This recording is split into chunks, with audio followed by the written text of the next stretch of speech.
Good evening, everyone, and welcome to the Guilderland Central School District's 2024 Meet the Candidates Night. I'm Parth Sarecha, and I will be the moderator for the forum this evening, along with my friend Levin Panus, who will be assisting with timekeeping. This program is sponsored by the Guilderland PTA Council and produced by the Guilderland High School Media Department. The goal of this program is to bring forward the views of the candidates that are present here tonight. All candidates running for election were invited to tonight's forum, and we are joined tonight by all 5 candidates. 4 of the 5 candidates that are elected will serve 3-year terms, beginning July 1st, 2024. The eligible candidate elected with the most votes and who is not an incumbent Board of Education member will begin their term on May 22nd, 2024, filling Seema Rivera's vacant seat. The candidates here tonight are seated in alphabetical order. The candidates are Mateo Dunnigan, Elizabeth Floyd Mayer, Blanca Gonzalez Parker, Nina Kaplan, and Tara Malloy Grocki. This evening's forum will be organized as follows. Each candidate will have the opportunity to give a 3-minute opening statement introducing themselves. Directly after this, we will begin our questions, which have been prepared by the PTA Council members. Each candidate will have 2 minutes to answer each question. Questions from the audience will follow, with each candidate having 90 seconds to answer each question. At the end of the question period of our evening, each candidate will have 3 minutes for closing remarks. If everyone is all set, we get started with opening statements. We will begin with Mateo Dunnigan. Good evening, everyone. Thank you to the PTA. Thank you for hosting tonight. I look forward to speaking to you, our voters, on why I believe in my vision to move our district forward. My name is Mateo Dunnigan. I am an alumni of Guilderland High School, graduated in 2021. I love Guilderland so much that I decided to run for this office because I do believe in the mission to ensure each and every student succeeds. And the fate and the future of our world and our country is in the balance of education. What kids are being taught in the classrooms matters for life. I plan to serve the students. I plan to serve the community.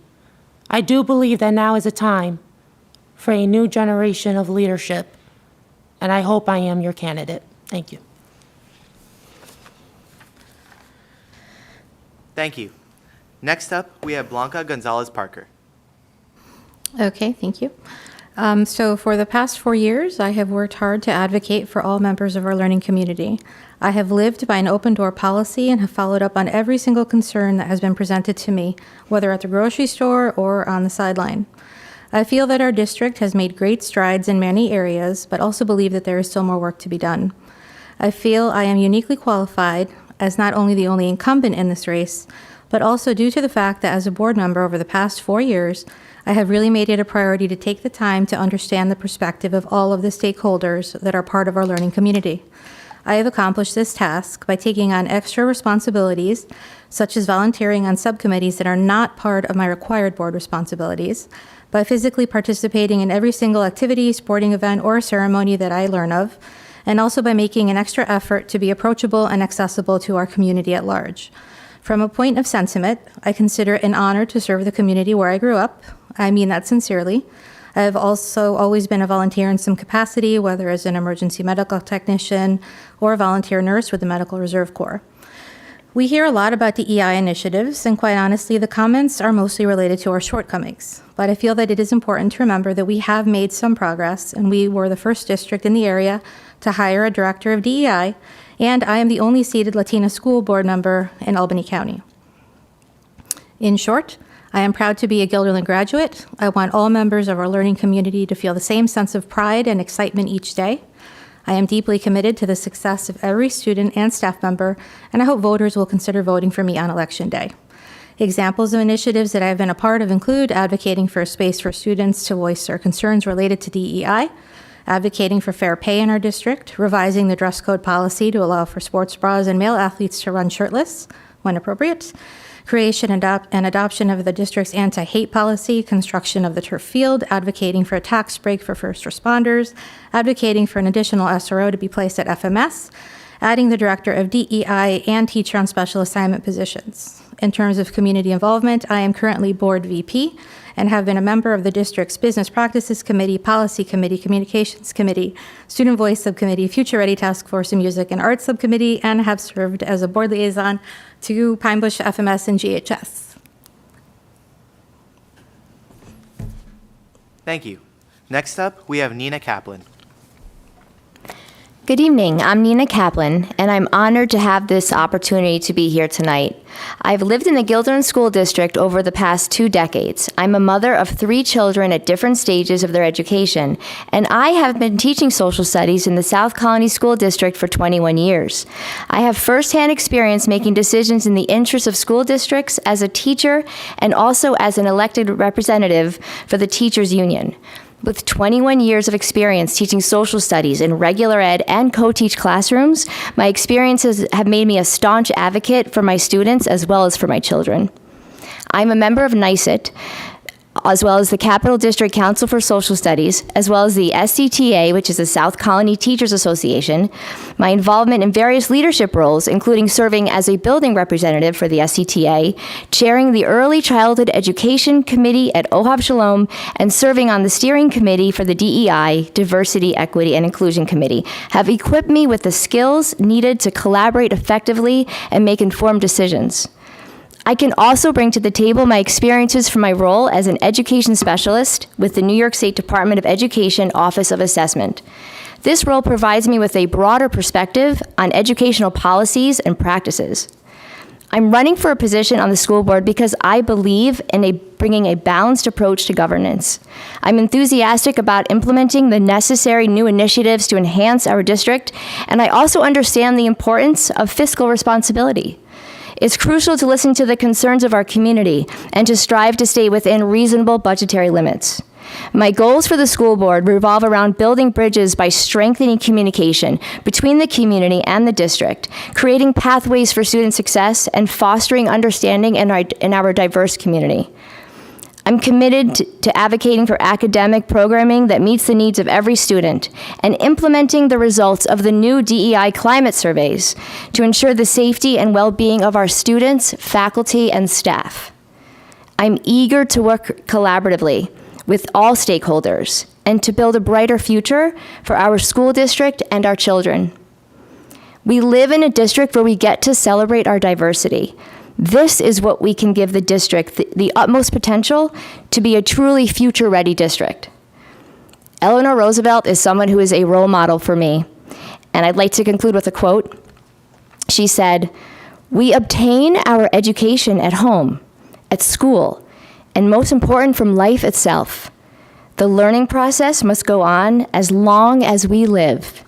As a board member, I feel it my obligation to ensure that these universal values are bestowed upon our children." Thank you. Thank you. Next up, we have Elizabeth Floyd-Mayer. Thank you, Parth. My name is Elizabeth Floyd-Mayer. I am a native of Guilderland. I grew up here and attended Guilderland Elementary School, Farnsworth Middle School, and Guilderland High School. I'm happy to say that my daughter, Olivia, who is in 10th grade at Guilderland High School, has also attended Guilderland schools all her life. Like many of my neighbors, I live in the same house where I grew up. We have a 3-generational household. I live with my father and my husband and our daughter. Another thing that gives me deep roots in this community is that I'm a former reporter. When I worked for the Altamont Enterprise, my beat was Guilderland, so I covered everything that happens here. The school district, the town government, business, and profiles of people who live here. Currently, I work for the Albany County Department of Law, drafting legal documents related to child neglect or child abuse cases. All of this gives me a deep insight into the issues that affect life here. I've devoted my life to the written word. I'm a writer, an editor, and also a translator of Japanese, and am adamantly opposed to any form of restriction on what other people's children can read or learn or be. I'm a person who is curious about the world and a skilled researcher. I wrote interviews and book-related features for many years for the Times Union and was a journalist with the Altamont Enterprise for 5 years. As a news reporter, I was always open-minded and fair. As a features writer, I always tried to find the emotional heart of a story without becoming sentimental. These are skills that will be useful on the board. I will always ask questions to make things clearer for everyone. I am able to cut through numbers and find the real human stories underneath that need to be highlighted. As the parent of a biracial child, I was honored to spend 3 years on the district's DEI committee. I was on the committee from its beginning and helped advocate for hiring a DEI director, figure out how to recruit the best person possible, define what diversity, equity, and inclusion mean for us, decide the initial parameters, and get started.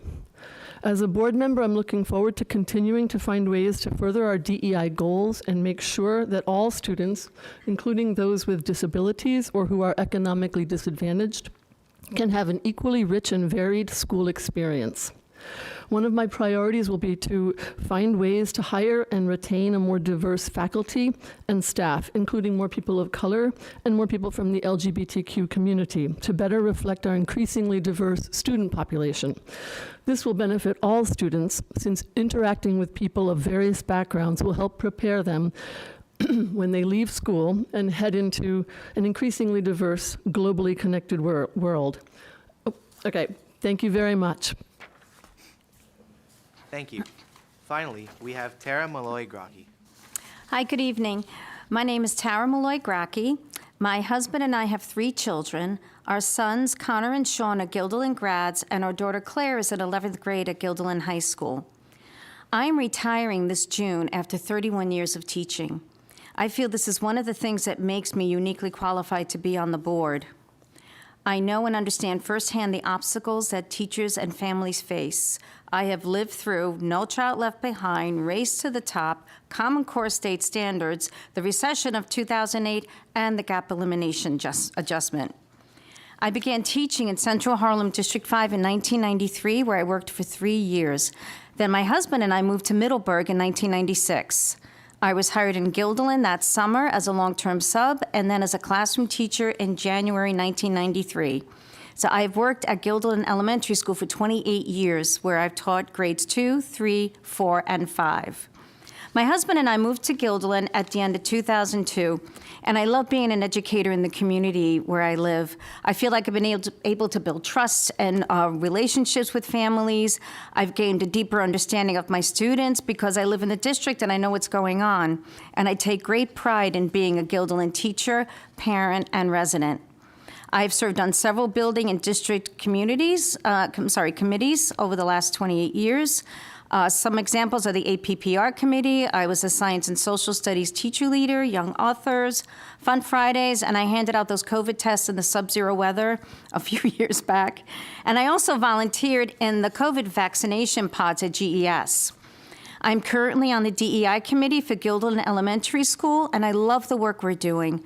I'm learning more each day how to teach my students about diversity, equity, and inclusion in school and at home. Another thing that makes me uniquely qualified is the work I've done with my union, the Guilderland Teachers Association, and the New York State United Teachers.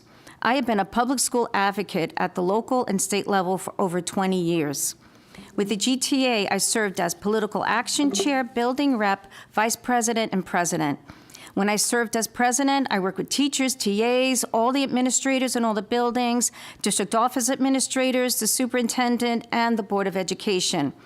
I successfully organized several school budget and bond votes over the years. And as president of the GTA, I was there when COVID first hit. I had a front row seat when we had to shut down and switch to remote learning overnight. And that experience showed me how we as a district, during a time of tremendous uncertainty, have such resilience, and how we came together during this very, very difficult time for the benefit of all students, staff, and our greater community. I'm running because I want to support teachers as we explore the next gen standards, CTE opportunities, and helping teachers and students be future ready.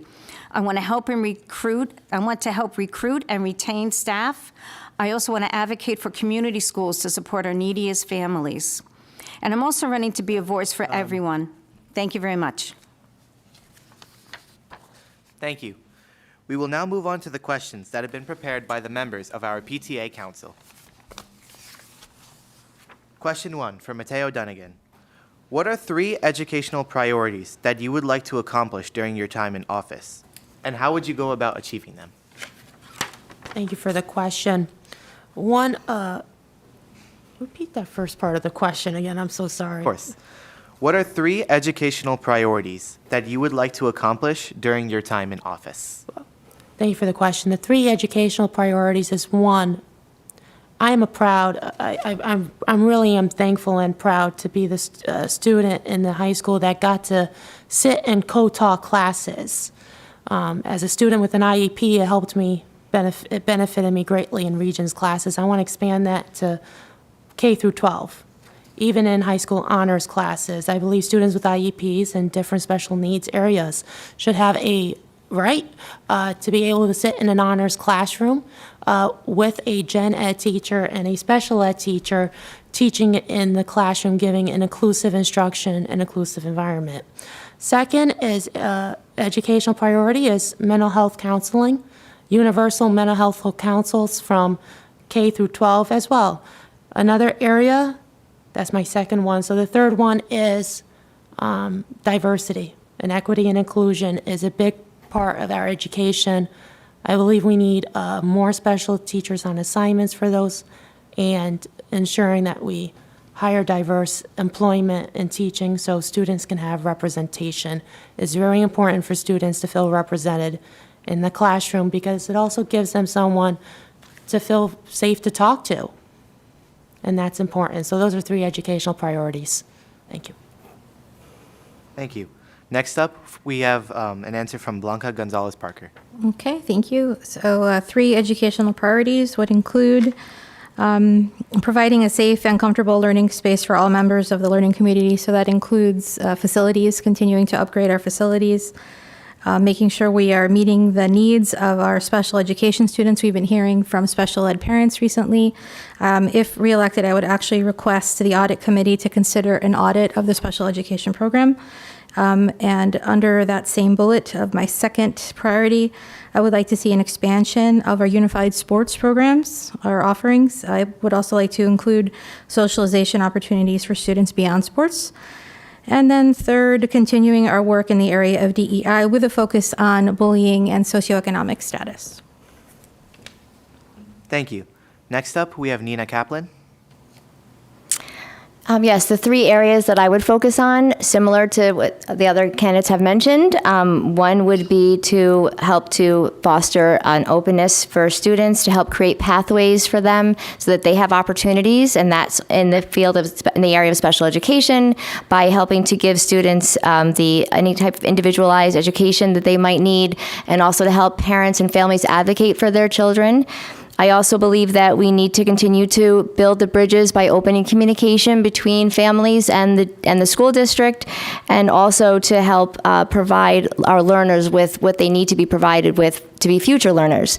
Along those lines, the third area would be to also continue with the DEI that we've been moving in the district. I've been honored to be part of the committee. I'm excited to see how the climate survey is going to be coming out as we see that over the next few months. I'm also looking to see how we can continue to add ways that we can make sure to advocate for all students while we're doing that. Along those lines as well, I feel that it would benefit the school district to increase the number of therapy dogs that we have. I've seen firsthand how that benefits students, and it's something that we as teachers and parents and families understand that our children's need to be felt, so that they have a place of belonging, and I feel that that's a good way to do that. Thank you. Next up, we have Elizabeth Floyd-Mayer. Thank you. First, I would say that I would like to continue to try to ensure that our DEI goals are furthered and expanded and also achieved. So it's a constant goal to try to uncover areas where people may be, where we may have implicit bias and where other people may be suffering unintended, let's say, consequences of different policies. So I think looking for ways to uncover things that may be unfair to different groups is a thing that needs to continue and to progress. So I look forward to being part of that mission. We also need to maintain our academic excellence and our rich offerings in arts, music, sports, and clubs. And we need to do that in innovative ways that allow us to stay within budgetary constraints. And finally, I am interested in trying to hear the voices of the special ed parents who have been speaking at the board meetings recently a lot. They seem to be asking for an overarching look at the students that we have and their needs and the classes that we have, so that we're not just pegging students into existing classes, but that we are making classes around the students that we have. And I know it's a lot of work, but I think it's something that we can approach and try to do. Yeah, so thank you very much. Thank you. Lastly, we have Tara Malloy-Grocki. So I think my first priority is to recruit and retain staff. Oftentimes, we'll lose staff to other districts, because they get more money, or Tier 6 is also a big problem with our public servants, because that's the pension plan, which I know our union it's making slow progress, but Tier 6 is a big problem that I think we can advocate to help fix that. The other thing, when Nina mentioned therapy dogs, I think our mental health, we really need to keep up with our mental health. We have a lot of students that suffer from anxiety. There's a lot of stress at home. I think a lot of just some of the social things, as I teach second grade, so a lot of those social things that didn't happen during COVID is kind of lingering. So there's just a lot that has to still happen with that social interacting. And I think this is where a community school could also help us with that as well. And my last priorities is around programs. Like, I want to at least keep what we have, but I would like to restore some of the enrichment programs that we lost in K-5. Like, we used to have this really great STEM program, but I think the funding ran out for that. And then we also had, this was a long time ago, but we had Foreign Language Early Start, which was wonderful. But again, we ran out of funding for it. So if there's a way that we could get some programs back and maybe find a sustainable funding stream, I think would be great, and would also make it more accessible to all students and not just these after-school enrichment programs, which are great, but not everybody has access to that. Thank you. Thank you very much. Next up, we have our second question, starting with Blanca Gonzalez-Parker. What is your understanding of social emotional learning, and how do you believe the district can best support it? Say it one more time. Thank you. Social emotional learning. What is your understanding of social emotional learning, and how do you believe the district can best support it? So my understanding of what social emotional learning is, it speaks to a lot of the DEI work that we've taken on. It also speaks to mental health, which is what Tara mentioned. I think that those are places to start.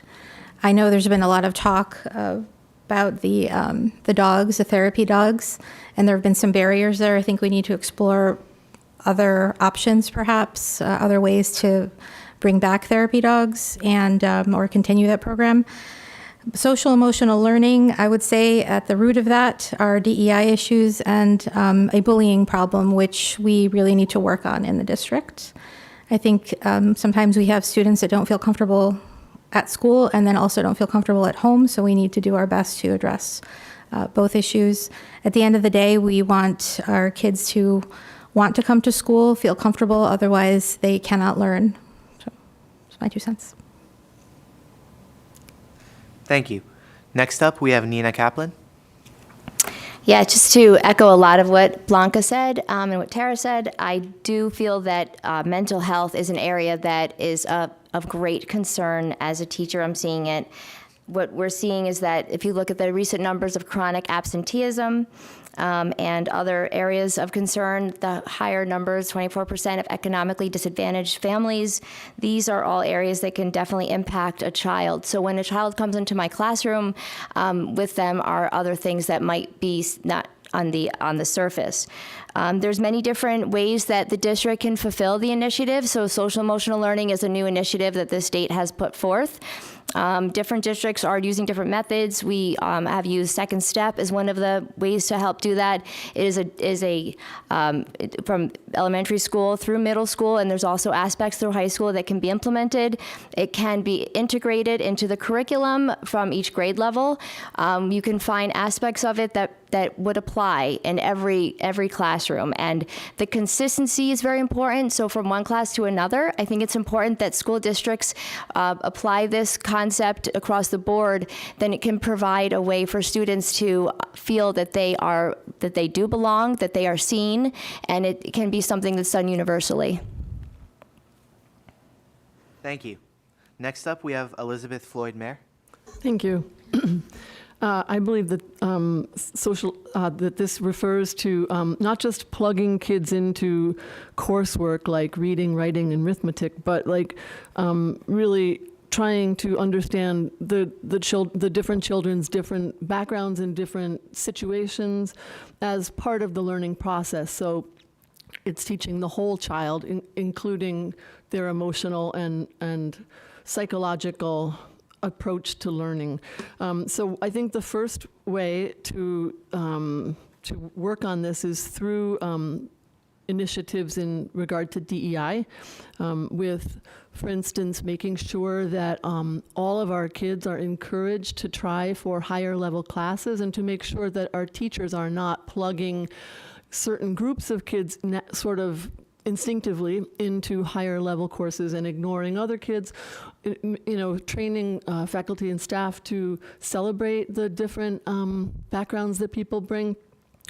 And another part of this, in addition to DEI, is definitely bullying and mental health. I'd like to try to explore ways that we can make sure that our work here in the school district is reflecting our excellent policies that we have, make sure that we are actually enforcing our anti-bullying policies. And also, I think that we need to increase our mental health offerings. I understand that the offerings at the ratio of students to counselors is better at the high school than it is at the middle school. I think we need to improve the ratios at both places. And we need to make sure that, if we can, that students don't feel a stigma about visiting a counselor. Thank you. Thank you. Next up, we have Tara Malloy-Grocki. Hi. So I want to mention the three things that the district has already been doing for us. And the second step, like Nina had mentioned, is great. My school counselor just came in and did this wonderful second step lesson about like a child's food at lunch. And we have so many students from so many different places that is a great way just to show respect and say, okay, this is not something you would eat, but this person eats it, and that's okay. I also love the Positivity Project. That has been very helpful, and there's a lot of resources on there. Every week there's like a different trait that you would do or a characteristic, and that's really been helpful. And another thing that we have is a Go Noodle app. And that's wonderful. Go Noodle has really great videos if they need a body break. Like I can see when my little guys are fidgety, and they just have to get up. So, I put on Little Green Froggy and they have a great time. If they need to calm down, they have wonderful meditation and yoga programs that are just amazing. And every day, I'm using them like every single day. So for me, social emotional learning as a classroom teacher is a child can't learn if they're worried, if they're nervous, if they're anxious, if they're angry. So a lot of these things that we have allows them to express these things in a safe environment. And I try to make sure that my students feel safe. That's what I want them to know, that this is a safe place. Nobody's going to make fun of you. I even sometimes I'll give them a Post-it if they want to write me a note, and they write me a note, and I put it aside. I read it later, and I say, is there something you want to talk to me about? And I do that. And our counselors are wonderful. We have a social worker and a school counselor in our building, and both of them have been great. Wow, I'm talking a lot. I keep getting the flag. I'm sorry. So, but I feel like, what the district has is great. And I said, I keep thinking about the therapy dogs because poor Olive gets walked around a lot in our building. She's the only dog. Thank you. Thank you. Finally, we have Mateo Dunnigan. My understanding of social emotional learning is, I was actually just watching, I'm going to get this wrong, this week or last week, our fascinating, and it might be a little bit controversial, that's okay, fascinating Secretary of Education, Dr. Miguel Cardona, who answered some individuals' questions on social emotional learning. And I believe all 7 buildings need more therapy dogs, not just one, but more. And we need to have counselors present, not just school psychologists, school social workers, guidance counselors, because their caseloads are full. Guidance counselors are doing schedules. Social workers are more assigned to students with IEPs like myself when I was in school. And school psychologists handle with evaluations every 2 to 3 years of students with IEPs. They also serve as chairman and chairwoman of the CSC and CPSC committees. It's also based off of socioeconomics, which I think, again, we should address, and addressing that also by eliminating the achievement gap. And that's another part about social emotional learning is the achievement gap. There are barriers put in place when it comes to social emotional learnings, and it matters. Students need to feel seen. Students need to be heard. And they must be able to feel free to be open and to take it with pride. Student success is when they are learning. We got to remove the barriers of emotional and mental health issues so they can succeed, and they can succeed in an environment where they can flourish. Thank you. Thank you very much. Next up, we have our third question, starting with Nina Kaplan. When you hear inclusion, diversity, and equity, how do you believe special education students fit into these principles that our district aims to uphold? How, as a Board of Education member, do you intend to keep students with disabilities as a part of the conversation in all aspects of the decisions being made? It's a great question. So, as a member of the DEI committee, I feel that, as I said, there's been much ground that's been covered through DEI. One area that we began to delve into was the area of special education. That encompasses a variety of different areas that students may have their needs met, from being included in the classroom to making sure that they have any type of services that they are they're allowed to have by obligation of the district. And I believe that although we are working in this direction, there's a tremendous amount of work that needs to be done. I believe that the turnout of parents feeling that they want to make sure that their children's rights are advocated for, and that their children have what they need to be successful. I believe that we still have a long way to go in that area. As a parent of children who need to have their rights advocated for, as well as a teacher who fights for my students in my classrooms, I serve on many CSE committees. I'm very well aware of special education and the different types of services and accommodations that different students should be given. I believe that it's a process that districts go through within each part of the state. I believe it's an area that needs to have some sort of scrutiny to make sure that those children are given what they need. It is 100% part of DEI. It is 100% part of inclusion, which means that students need to be brought into the classroom. It also involves equity. When we look at equity, we want to make sure that a child is not being held back from given what they need based on certain circumstances that might be going on internally. And as teachers and as district, we are here to ensure that they are given what they need. So I do believe that we have a process through DEI to continue to honor those families. Thank you. Next up, we have Elizabeth Floyd-Mayer. Thank you.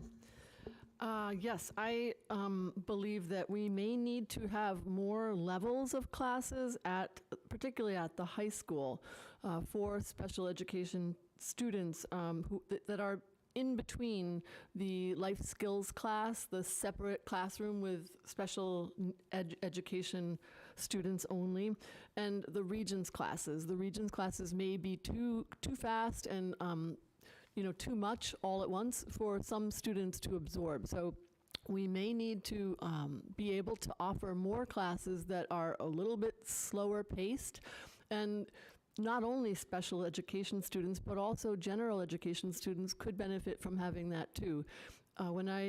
As a reporter, I once visited an elementary co-teaching classroom, and that was really, really great. It completely convinced me of, how fabulous it is to have all these kids together. The way that the kids explained it to me was just that they have more people to become friends with. There are just more people there, more teachers to help them, more people to be friends with. And that should be the goal, not only in elementary school, but throughout school. So I would like to explore those types of things, and also try to institute the idea of a special education advisory committee to the board. What was the second part of your question? How do you intend to keep, disabled students in all areas of education, right? So I think that by opening more levels of different classes to more people, I think people could have an opportunity to learn the actual state curriculum who may have a hard time learning it, in a regular Regents class. So thank you. Thank you. Next up, we have Tara Malloy-Grocki. Hi. So when I think of inclusion, I think of students coming into my room not just because they were a name on a list, but because I believe that they belong there. It doesn't matter what their needs are. They belong there. And diversity also, like, you're going to have diverse learners anyway, so you need to have diverse approaches. You're going to need to have materials, and just make sure that teachers have those materials that they need. And it's, with equity, it is all about equity. It's about what the child needs. Someone might think, oh, it's not fair, he gets to use cubes. I go, well, you don't need cubes. So he needs cubes, so you get what you need. That's what makes things equitable. And I would love to see more special ed teachers so we could have more co-teaching classes available. I know it costs money. I'm not, ignorant to that. But I just feel like with inclusion, it's not just putting children in a room, it's believing that they should be there and giving them what they need, which is why we do need more adults in the room sometimes, because I might not see something, but my co-teacher does, and just being able to talk off of each other is so important. So I do feel that teachers need that support. So, thank you. Thank you. Next up, we have Mateo Dunnigan. Can you repeat the question again? Yeah, of course. When you hear inclusion, diversity, and equity, how do you believe special education students fit into these principles that our district aims to uphold? How, as a Board of Education member, do you intend to keep students with disabilities as a part of the conversation in all aspects of the decisions being made? Well, tonight I'm hearing awfully a lot about DEI, and I'm a big supporter of DEI. I love DEI. DEI came in 2020. Prior to 2020, 2021, we didn't have DEI. What we had was small groups of committees, and I was very proud and honored to serve on those committees. Students for Inclusion, which addressed unified sports. It even addressed creating a environment of what used to be called a small cafe in the high school to a quiet cafe for different students with different abilities and needs to sit and enjoy a peaceful lunch. It's also the work of, and I believe, and on the school board, I would love to address it because I think it's a need. The high school and the middle school are two big buildings in the district. 2 speech pathologists in the middle school is not enough, and 1 speech pathologist in the high school is not enough. I received speech and language services. As you can tell, sometimes my speaking tonight's not all clear. I had an IEP and a speech goal. I got to see my speech pathologist once a week, every D-Day for 30 minutes to work on my IEP goals. I believe there needs to be more time so every student can work on their IEP goals who has IEP students to work on IEP goals with the speech pathologist. I also want to see co-teaching expanded to elementary, all of elementary and middle, and even to AP and honor classes. I am pro special education. Again, I served on Unified Sports, Unified Teams, Global Impact Challenge, Student for Inclusion, and Peer Network before DEI became a reality. Thank you. Thank you. Last but not least, we have Blanca Gonzalez-Parker. Thank you. I agree with a lot that's been said. So I think I would begin by saying that, yes, absolutely, our special needs students fit under our DEI goals. I think that recently at the DEI committee, we were discussing neurodiversity, and the committee itself was able to watch a video, an education video. I would like to see neurodiversity become part of our P2 program that I believe Tara brought up, which is something that we already have and so could implement rather easily. Then additionally, I would like to expand to co-teaching. I agree with Tara as well that we do need more teachers. I would love to see that happen. I think a lot of our teachers want to do more, and we need to enable that for them. We need to find a way to do that. And when it comes to inclusion, feeling included and respected in the classroom, teachers are a big part of that, and they do what they can, and they need more resources. Additionally, I mentioned earlier, I would really like to recommend the audit committee that we audit the special ed program, mostly because what we've heard from parents is that there's a difference in the experience had at the elementary level, middle school level, and then the high school, with the high school being, based on the comments, the not so great experience in comparison. And so I want to see why that is. I want to see why that is, and then we can address that accordingly. Some of the comments that have been brought to our attention do have to do with inclusion, and again, my priorities include things like offering more social opportunities for our special needs students. And last but not least, I would like to bring back the special education PTA that we used to have, which we did have at one point, and I went to a meeting. I know that it dissolved, but I think parents need a platform or a space where they can come, and then that group will report to the board the same way you guys do. Thank you. Thank you. We will now move on to our fourth question. This one's a bit of a long question. Okay. So, the Guilderland Central School District, along with all districts, put a numerical value based on a formula of eligibility to participate in the free and reduced lunch program.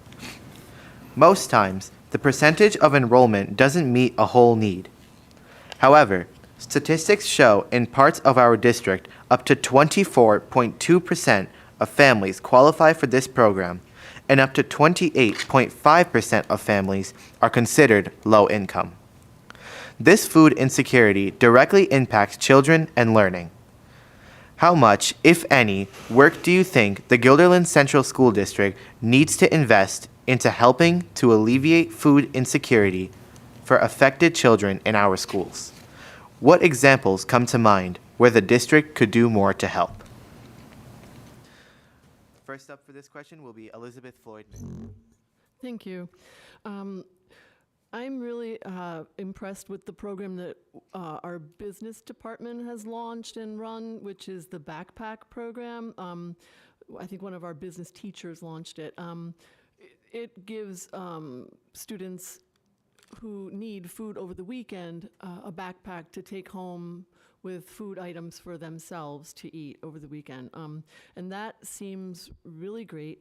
I would like to expand that, but also I feel that it's really too bad that we have not been able to continue the universal free and reduced lunch program that we had during COVID, because what was so great about that was that there was no distinction between people who needed it and people who didn't need it. Anybody could just eat lunch. So that's really important for making everybody feel equal, welcome, comfortable. Yeah, I know that we have a large number of students who are economically disadvantaged. And I think that we need to uncover ways that we can help them to have the most rich school experience that they can have. I remember I was on a call watching students and talk about an after-school activity that they wanted to participate in, and one of them said, well, can I participate because I actually have to go home after school every day. I can't come after school because I need to take care of all my brothers and sisters. And they were told, no, you can't take part unless you can be there. And this was even, after COVID had taught us that virtual is possible. So I think that we need to uncover ways that we may not even be realizing that we're not allowing people with economic disadvantage to take part in all of the areas of what makes school great. Thank you. Thank you. Next up, we have Tara Malloy-Grocki. Hi, so the State Teachers Union, New York State United Teachers, is advocating for universal free breakfast and lunch with the legislature.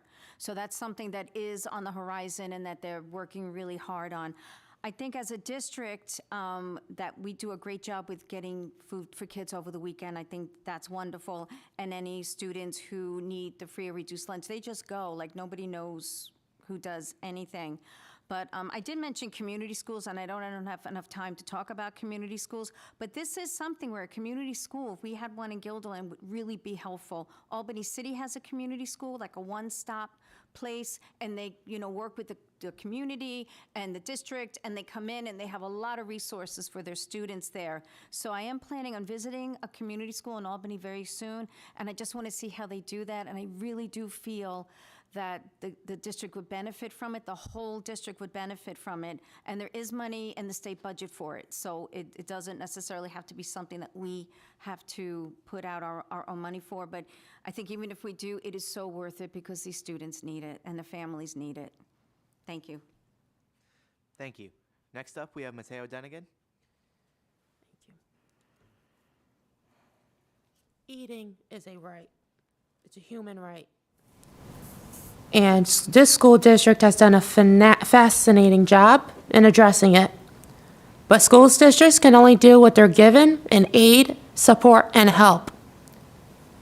If I am elected to the Board of Education, I will advocate to NYSBA, the New York State School Board Association, and to the federal government. They're so focused on what books you can read in the classrooms. They're so focused on whether or not you should use specific pronouns and terminologies. But yet there's never been a discussion on universal meals for all children and all students, not just in this district, but in America. And it is appalling. So I believe we need to advocate to the federal government, and it is a shame that they took back COVID money from the American Rescue Plan, from our great president, Joe Biden and Kamala Harris, that gave free meals. I was a senior during COVID. They had the carts going.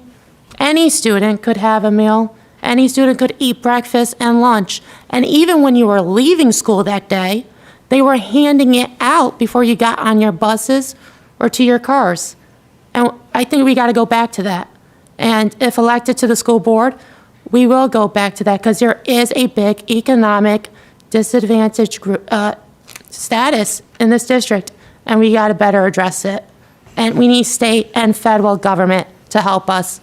And quite frankly, federal government is not helping us right now, and we're going to get them too. Thank you. Next up, we have Blanca Gonzalez-Parker. Okay, so I've mentioned this before at different meetings, but when my parents first immigrated, we were actually very poor, and I used to eat a cheese wheel, and we lived on food stamps. Then when I began in elementary school, I did receive free lunch, and sometimes that would be the only meal that I had all day. So I care deeply about this concern. I was really happy when we offered the free lunch during COVID, although there were definitely some issues with that. DEI continues to be an issue in terms of what is offered. If you get food off of the list that the federal government will subsidize. And additionally, we ran out, supply and demand, we ran out of different options. So I think the best thing for the school district to do is advocate via NYSBA, actually, which is what Mateo said. We have done that in the past. I believe Rebecca Butterfield tried to, each school board has the opportunity to make a list of things they'd like to be advocated for, and I believe Rebecca had put that forward in the past, and I would like to see that happen again. So we have tried other things like the backpack program in the short term. We do work with our local food pantries. We are very, very fortunate to have a great relationship with them. In terms of free food, I am aware that we do have a percentage of students who, just like me, their only good substantial meal is what they have in school. So again, I would like to advocate, since I'm running out of time, for an expansion of that program and for school lunches to be free again. Thank you. And last but not least, we have Nina Kaplan. Yes, thank you. I'm going to echo a lot of what the panel said. As an educator, I'm very well aware of the negative ways that inequities such as food insecurity have impacted our students. I see it firsthand. You can tell which students have come to school with all of their needs met and which have not. Those students face challenges functioning in the classroom. This is not a surprise to any pediatrician or psychologist. The fact that we have to discuss this in the United States, to me, is unacceptable. I agree that COVID showed that we do have the ability to bring the food to each and every student if need be. And yes, the reduction of that, or the removal of that plan, is unfortunate, especially given the very post-COVID, very high inflationary rate that families are dealing with. I think we need to realize that even though COVID is over and families may or may not be working, they are not making the amounts that they were before, or if they were making those amounts, they can't compete with the standard of living that has been greatly affected and impacted with the inflation. I think that as a district, if we have any way to bring that to our families, I think it's wonderful that NYSET is advocating for this. I think that the state absolutely needs to consider this as a mandate or something that they can provide for with funding, but if not, I agree that the district can find ways to help bring more of this to students. As a teacher, I often have students come into my classroom. I think just by connecting with kids, we see if there are students that might be under the radar, that maybe the school may not realize it. We have some families whose parents just lost their job, and they're not necessarily within that percentage that's already quoted. These are percentages that are given, but not necessarily holistic in how they're covering the numbers. So I think we need to keep in mind that some students feel humiliated when they shouldn't, and this absolutely factors into other issues in the classroom, behavioral and struggles that they may be having academically. Thank you. We will now move on to our fifth and final PTA question. What are your thoughts about the budget presented by the district for next year? And do you think there are any additional spendings that need to be included? Starting with Tara Malloy-Grocki, please. Okay. Thoughts about the budget presented. I think that it was a very fair, very smart budget. My only things that I would like to add are the float nurse, and also to look at the numbers and the primary grades, because those class numbers are high. And I know that there's still 3 or 4 of the unassigned available, but that would be my only issue would be to see if we can somehow get a float nurse, because we really need that. Thank you. Thank you. Mateo Dunnigan, please. Thank you. I think this is a great budget, and I think it does address ensuring each and every student be future ready. I watched Superintendent Dr. Wiles give her presentation a few months ago, right behind us on this screen, and I watched those charts. I still think our class sizes, although they got smaller, I still think they're still a little bit bigger. I think I saw in the elementary, it was 15 into the early 20s. I like to see that number be lower, so there is inclusive instruction, and so students can have also better access to teachers. my other thing is the social worker between AES and Westmere Elementary School. That's a lot. I think we should add an additional FTE on, it's too late to do on this budget, but next budget, so we just have a social worker at Westmere and a social worker at Altamont and not have floating. Floating nurses, I believe, is a problem. The parents of the students with special needs that were here, additional FTEs need to be addressed for that. And again, we need more money from the state and federal, and that's how we'll address it. And again, I will advocate to our elected officials, higher up elected officials, to ensure we get that money because each and every student succeeds. That's the saying in Guilderland, empowering all students to succeed in the 21st century. We can only do that with the support and help from the government, and we're not getting it that much right now. Thank you. Thank you. Blanca Gonzalez Parker, please. So the budget was a struggle. It is no surprise that we are struggling financially as a district, in part due to the tax tertiary issues that we have. If reelected, I would like to advocate to basically beg the town board for open flow of communication the next time that an assessment is done.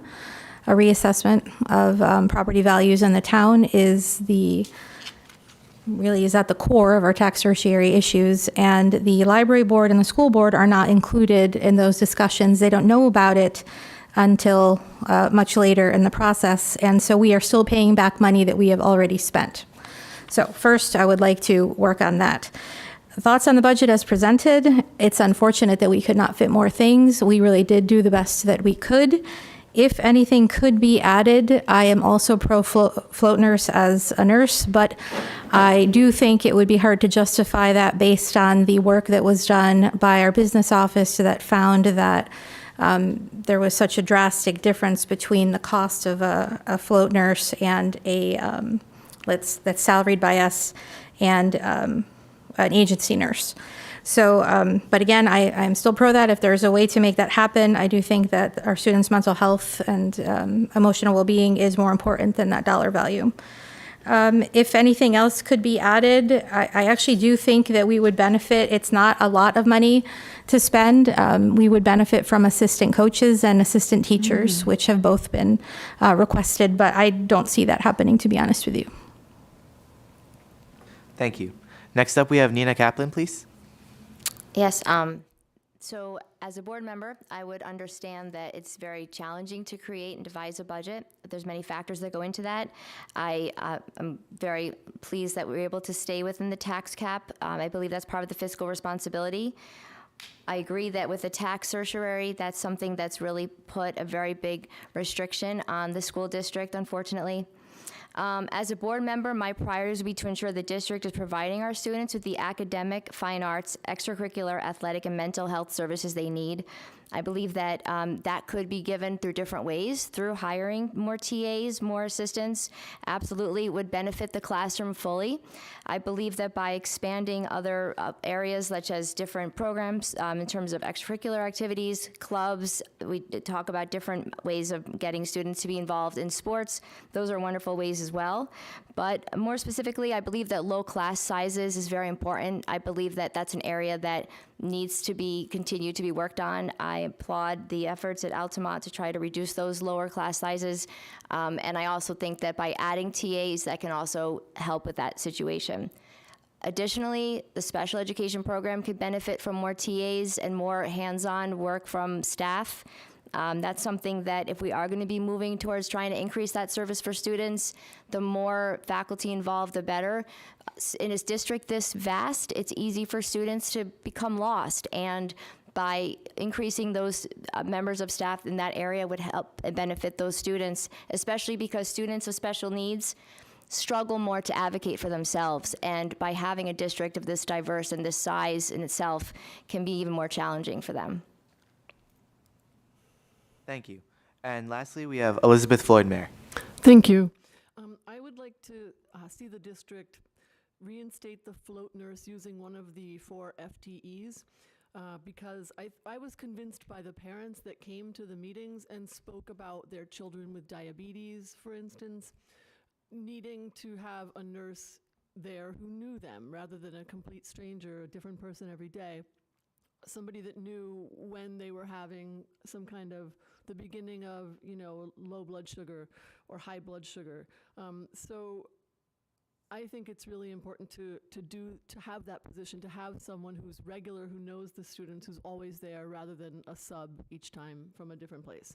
So even if it costs more, I think it's worth it, because I think it's, for some students, it's, really a matter of life and death. I think that it was really too bad that we had to take away the enrichment class in the elementary school, but I understand why we had to. I think that we needed money for a reading teacher, and that is really crucial. So while enrichment is great and important, and I was sorry to see it go, I understand why it had to go, and I hope it can come back soon. Another thing on the wish list that I would like to see come back as soon as hope next year, for in the next budget, is the girls wrestling coach. I mean, it's a sport that doesn't have a coach, so that's not acceptable. We need to have a wrestling coach for the girls team. So thank you very about Crossgates Mall. I just want to say, as I mentioned in the last forum, that yes, while Crossgates Mall won the legal decision, and we understand that, it would be wonderful if, as a good corporate citizen, Crossgates Mall could find a way to collaborate with the school district and maybe help support our business department in some way, maybe help make a scholarship for a student who's planning to go into business or marketing. So I would like to see the mall collaborate with us to try to support our students. Thank you. So tonight we have 2 questions coming from the audience. Just to recap, each candidate will have 90 seconds to answer the question. So the first question we have, can you explain what benefits DEI provides above what is required under IDEA, Individuals with Disabilities Education Act? Starting with Mateo Dunnigan, please. I'm sorry, you got to repeat that question one last time for me, so sorry. Yep, no problem. Can you explain what benefits DEI provides above what is required under IDEA, the Individuals with Disabilities Education Act? I think it absolutely benefits in the fact that addressing, again, more co-teaching, more resources for those students, social workers, speech pathologists, occupational, physical therapy, all the services that are around IEPs, unified sports, and as well as phys ed, unified phys ed. IDEA funding, I would love to go to the United States Department of Education and ask, why don't we have more DEI funding for IDEA? As I remember hearing a few weeks ago from people in Congress that questioned Dr. Cardona, they don't want that because they don't understand DEI. But the voters understand DEI, and they understand it is essential to the success of all students. So, yes. Thank you. Next up, Elizabeth Floyd Mayer, please. Well, the mission of DEI is to uncover ways to make things more fair and more equitable for everybody, so that everybody can have the same rich experience. So the DEI mission is kind of a never-ending thing, really, to try to proactively find areas that people need additional things. So I think that people with disabilities can be incorporated more into the school classroom and into the extracurricular activities, the music, arts, sports. So I think that the mission of DEI really includes all of the protected classes, and with disability and special needs being one of those. But so I believe that the work of proactively looking for ways to make things better for everybody applies to this as well, and it's an ongoing effort. Thank you. Blanca Gonzalez Parker next, please. So I think DEI benefits our students in terms of it fosters a positive social emotional experience. I think it's at the core of social emotional learning. It also better prepares our students to thrive in a world later on when they leave our school that is diverse and ever changing. There is intrinsic value in having our students obviously feel comfortable so that they can learn and meet their full potential as an institution. The benefits of DEI are that we hear different perspectives, which enrich those classrooms. And one second, I can't read my own writing. So as an institution, taking into account and looking through that DEI lens and taking the time to understand the perspective of our community members helps us to offer a better product at the end of the day. So whether it reaches into how we're teaching, so teaching modalities, or what we're learning, it's all interconnected. Thank you. Next up, we have Nina Kaplan, please. Yes, I definitely believe that DEI serves a purpose in this area. DEI is a state initiative, but how schools interpret it is unique and significant. As we talked about, that we focused on some neurodivergent research in the committee. It is absolutely an area that needs to be continued to be looked at, though.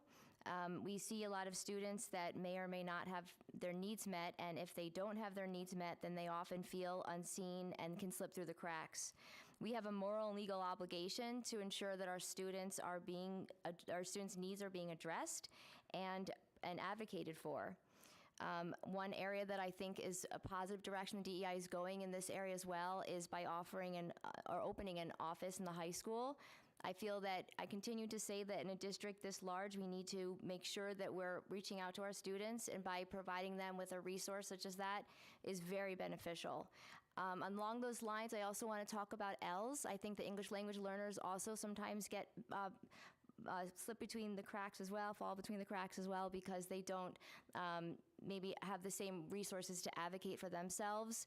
We are in such a diverse district. I feel that DEI can also help to address the needs of those students as well. Thank you. And finally, we have Tara Malloy-Grocki, please. So when I think of DEI, I use a lot of books. I teach second grade, and just for example, I read a book last week, Juliana's a Mermaid, and it's a great book about a little boy who wanted to be a mermaid. So we're just, I read the book, and the students loved it. It was great, and I'm like, so what did the grandmother show him by giving him a necklace? Because we all thought the grandmother was mad by the look she had on her face, and they went, oh, that she accepted him, she loved him. It didn't matter he wanted to be a mermaid. It was okay. So having those kinds of discussions about just because it might be something for you, but somebody else wants to do that, it's about acceptance.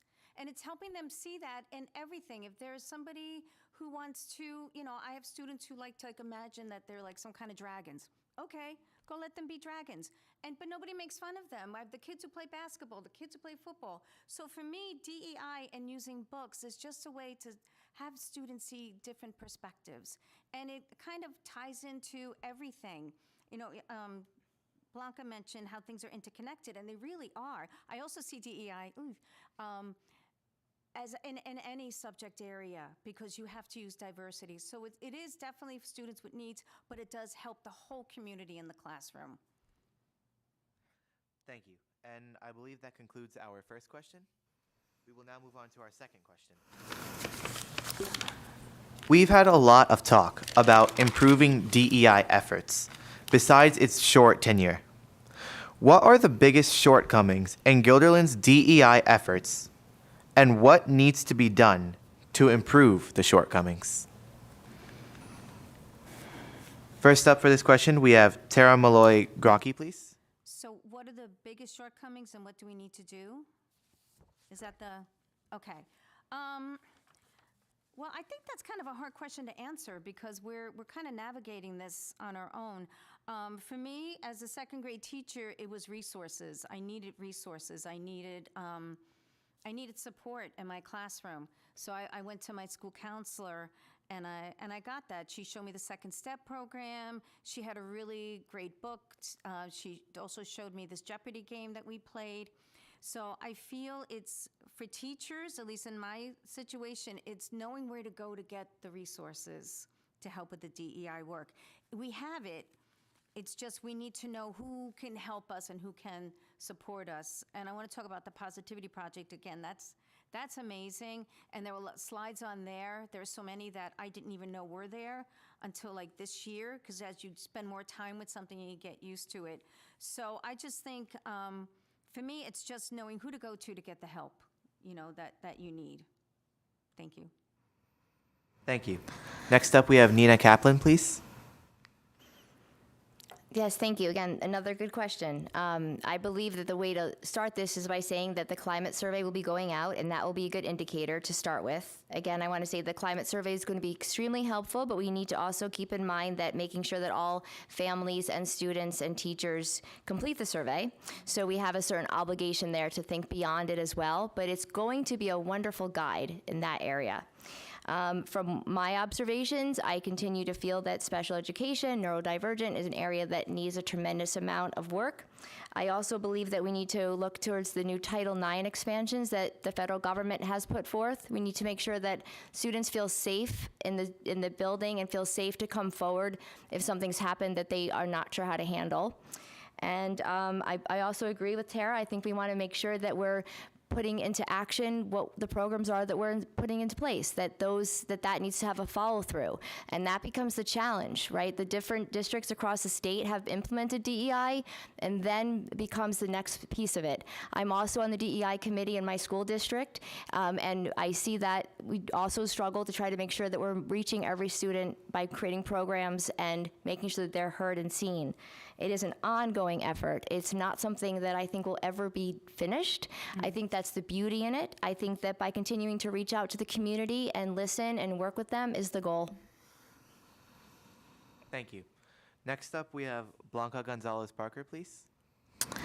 So I think in terms of our school district, our biggest shortcomings, unfortunately, continue to be bullying, which happens across all groups. I don't feel that we focused enough on our low SES families. We definitely are not well represented in terms of minorities, in terms of our staff and admin.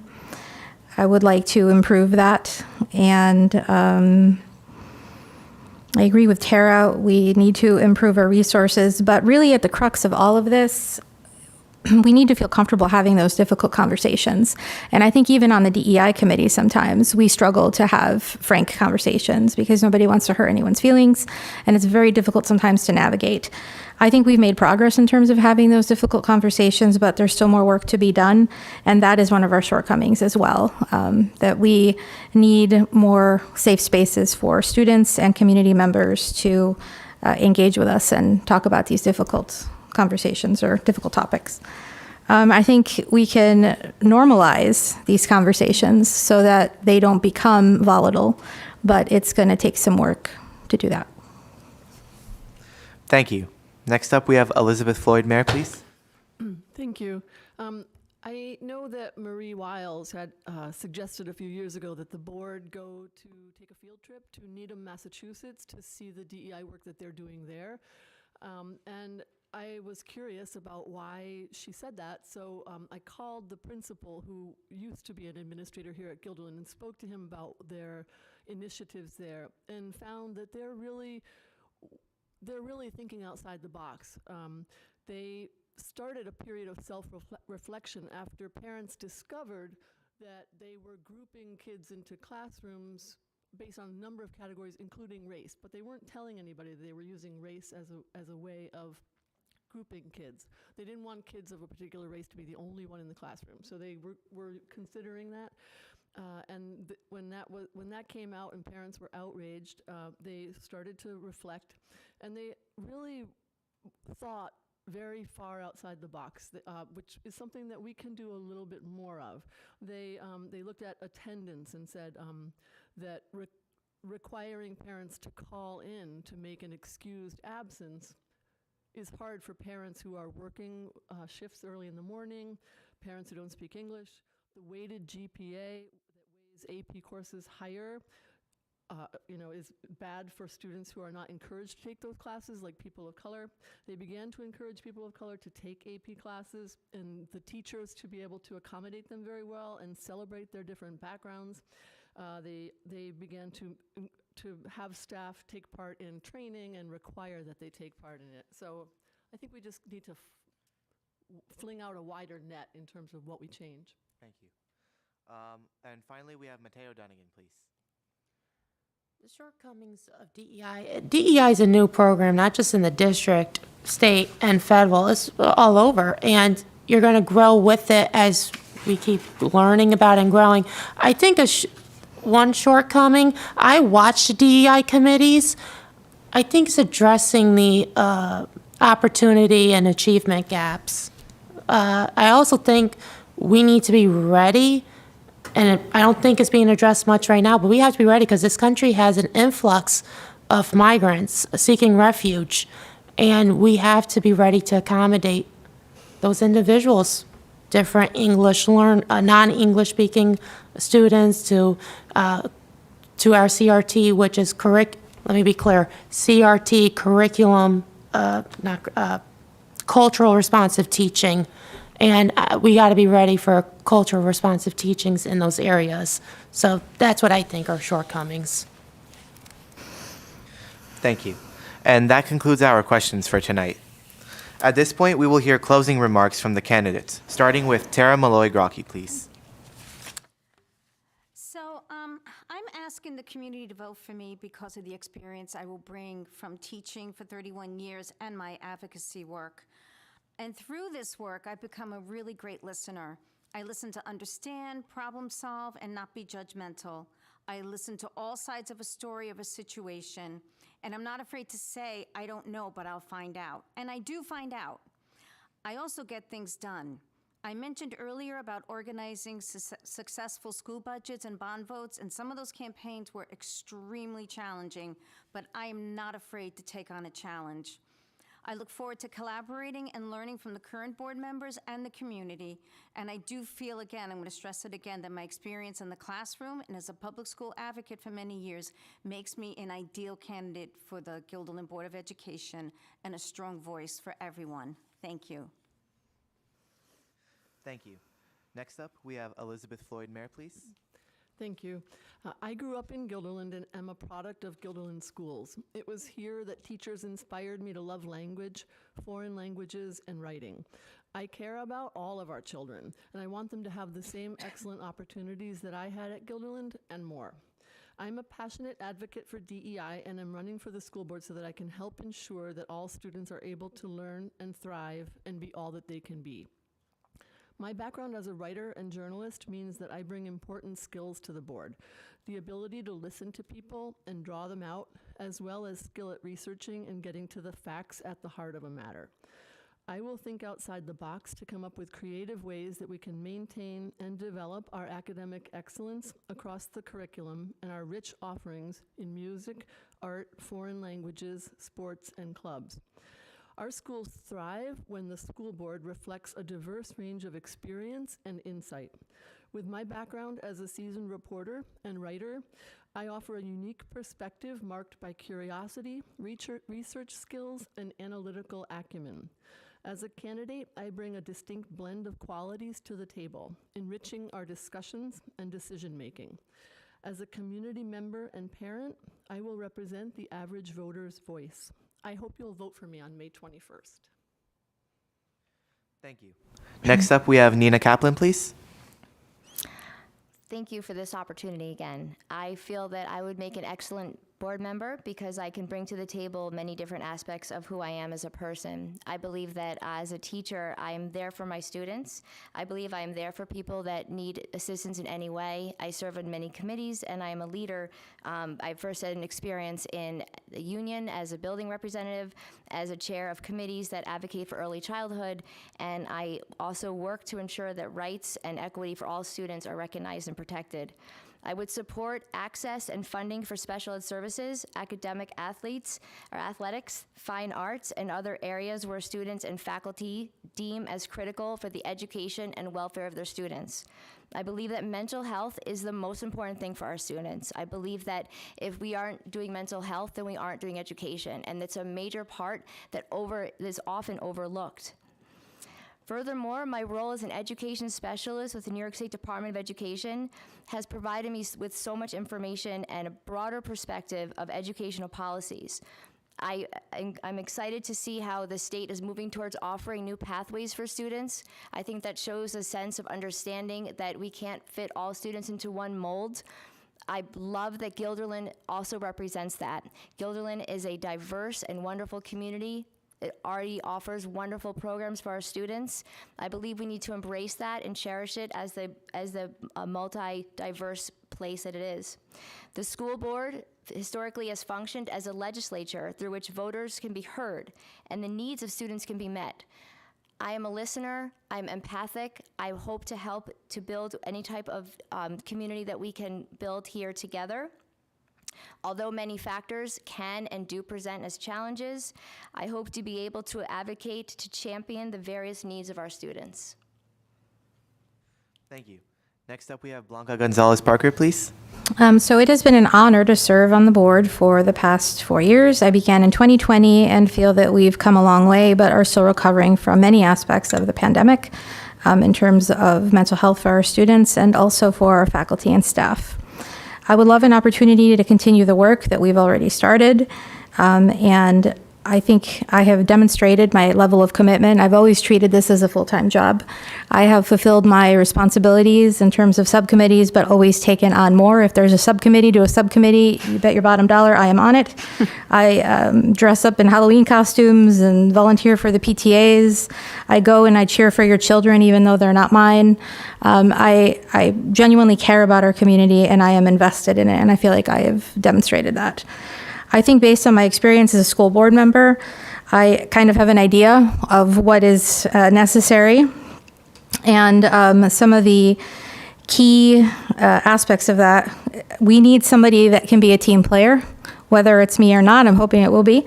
We need someone who places children first at all costs. Sometimes folks can get eager about finding the truth and uncovering the truth. And it's very important to recognize that a child or multiple children may be at the root of that information, and we need to protect those children, and we need to protect their information and their right to privacy. I think I am a team player. I have not always voted the same as my constituents on the school board. We have always ended everything amicably. We have always gone with consensus, and though we haven't agreed, we've moved forward. I am open to new ideas. I act on every comment that is brought to my attention, every concern. And I think that I bring experience in the area of labor management and also my experience working in the school district. I would encourage voters to consider the people that have the most experience, the most hands-on experience, the frontline experience when they go to the polls on May 21st. I myself, as a public citizen, would probably vote for myself, Tara, and Nina. Thank you. Thank you. Next up, we have Mateo Dunnigan, please. Thank you, and thank you for tonight. What an honor it's been to speak to the voters. I think of a philosophical story that Alan Baldrich said, "For when I go and meet my Creator, he'll then say, 'Was there nothing worth fighting for?'" To me, right here, our education's worth fighting for. Our future doctors, scientists, lawyers, presidents, vice presidents are in these very walls. Our future board members are in these walls. And we owe it to them for their success to give them resources and tools that they need. Vice President Harris says, "To see what can be unburdened by what has been." I love that quote. We can see a brighter future in this district and in our education where we own the 21st century. In my closing, let me speak to the voters. President Biden said, "Don't compare me to the Almighty. Compare me to the alternative." I hope I'm your alternative come May 21st, 2024. God bless you and good night. Thank you. And with that, we conclude tonight's forum. I would first like to thank the PTA council members, the GHS media, and all those who assisted in bringing this program to the voters. Next up, thank you to the candidates for coming tonight, and thank you to all the community members for watching on the GHS Media YouTube channel. Please remember to go out and vote on Tuesday, May 21st at your local elementary school. Thank you again for joining us. I'm Parth Srecha, and I hope you have a very great night. Thank you. Thank you, Parth and Levin. Thank you. Thank you.